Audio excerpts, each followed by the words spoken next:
Just as the mother and son were about to leave the parking lot, the officer stopped them again. He demanded Jenny show proof of purchase for the car.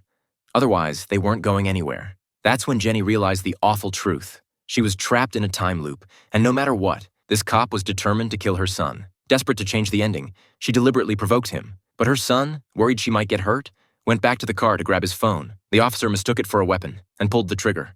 Jenny collapsed in grief, screaming as the camera slipped from her hands.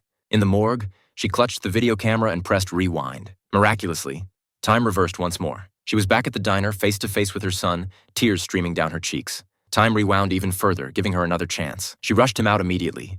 But like a ghost, the officer was already there at the door. This time, though, he simply smiled and held it open for them. The two hurried to her brother's house. Jenny told them the truth about the camera, and both her son and brother chose to believe her. Her brother pulled out a map and guided them through narrow alleys to avoid police patrols, eventually leading them into an abandoned library, a hidden drainage tunnel connected directly to the university. With every ounce of strength, they pushed forward until they finally emerged outside. The school gates were within reach when the officer raised his gun again. Without hesitation, her brother threw himself in front to shield them. Backup arrived, and Jenny made a choice.